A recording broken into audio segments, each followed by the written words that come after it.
বিক্রেতা, পারিবারিক বস্ত্র প্রতিষ্ঠান, খাগড়া, বহরমপুর এবং লালবাগ, মুর্শিদাবাদ।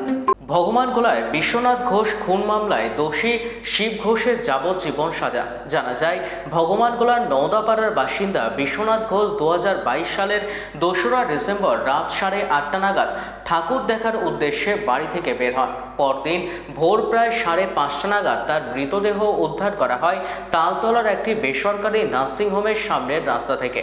এই ঘটনায় ভগবানগোলা থানায় এফআইআর দায়ের করা হলে ভারতীয় দণ্ডবিধি 302 ধারার মামলা রুজু করা হয়। তদন্ত পর্বে মোট 21 জনের সাক্ষ্য গ্রহণ করা হয়। মামলা দীর্ঘ শুনানি শেষে ফাস্ট ট্র্যাক সেকেন্ড কোর্টের মহামান্য বিচারক ঋষি কুশারি শিব ঘোষকে দোষী সাব্যস্ত করেন। আদালত তাকে যাবজ্জীবন কারাদণ্ড এবং 30,000 টাকা জরিমানা, অনাদায়ে আরও 3 মাসের কারাদণ্ডের নির্দেশ দেন মহামান্য আদালত। 2022 সালের অক্টোবর মাসের 3 তারিখের ঘটনা। 2 তারিখ রাতের, অ্যাকচুয়ালি 2 তারিখ রাতের এটা হয়েছিল ভগবানগোলা থানার আওতায়। ভগবানগোলা এলাকায় যে মারা গেছে সেই বিশ্বনাথ ঘোষ রাত্রেবেলায় পুজো দেখে বাড়ি ফিরছিল।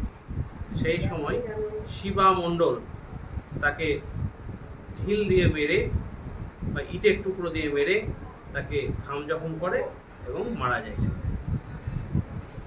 এই ঘটনার প্রেক্ষিতে ভগবানগোলা থানায় 650/22 নম্বর মোকদ্দমা রুজু হয় 302 ধারা মতে, এবং সেই সময় থেকেই এর আসামি শিবা মণ্ডল জেল হাজতে ছিল এবং আজকে সেই বিচার প্রক্রিয়া শেষ হয়ে তাকে যাবজ্জীবন কারাদণ্ড এবং 6 মাস 30,000 টাকা ফাইন, অনাদায়ে 3 মাস সাজা ঘোষণা করা হয়েছে।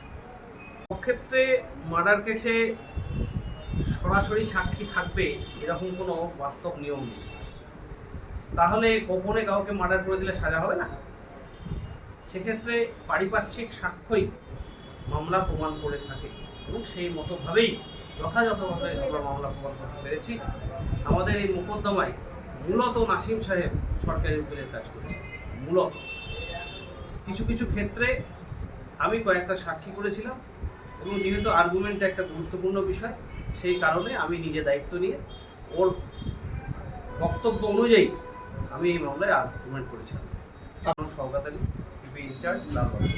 ওই যে গেছিল যে বাড়ি ঘুরে আসেন, ওখানে মার্ডার দেখলাম। কোথায় সেটা? তালতলায়। তালতলায় বের হয়েছিল 9টার দিকে, সকালে দেখলাম। তারপর শুনছি যে এরকম মার্ডার। হ্যাঁ, থানার পুলিশ টুলিশ সবাই এসে তুলে নিয়ে গেছিল। আচ্ছা আচ্ছা, গাড়ি মারি সবই হয়েছে। হ্যাঁ, আমি খুবই হয়েছি। রায়ে হলো যে ভগবানগোলা থানার একটা কেস স্টার্ট হয়েছিল 650/2022 সালে। এটা ষষ্ঠীর রাত, সেই ষষ্ঠীর রাতে একটা মার্ডার হয়।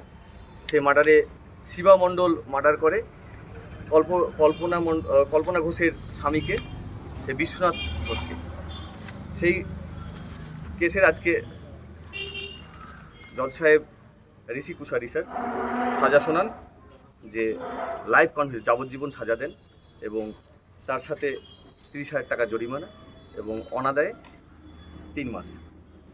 এই হচ্ছে তার সাজা। 21টা সাক্ষী গ্রহণ হওয়ার পরে টোটাল ছিল আমার এই কেসে সাক্ষী ছিল 26টা। আমি আমার দেখা মতে যেটা মনে হয়েছিল যে 21টা সাক্ষীতে আমার স্ট্যান্ড করে গেছে কেস। তারপরে এই কেসকে জাজমেন্টের জায়গায় নিয়ে যাওয়া। নাসিম শেখ, সরকারি আইনজীবী, লালবাগ। চালাতে যাব আমরা এই আদালতে। শিবার নির্দোষী, শিবা কিছু জানে না। শিবা কি হয় আপনার? শিবা আমার বোনের ছেলে। বোনের ছেলে? আচ্ছা। চৌরাতে কোটে ওয়েস্টার্ন আউটফিট, ফ্যান্সি চুড়িদার, শাড়িতে রকমারি রঙের সমাহার, ফ্যাশনে এসেছে আজ নতুন সুনিতা। সুনিতা তোমার আমার,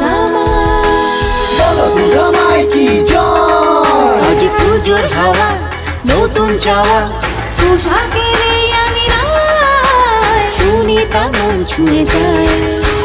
সুনিতা, সুনিতা, সুনিতা সবার। সুনিতা 309 নেতাজি রোড, খাগড়া, বহরমপুর, মুর্শিদাবাদ।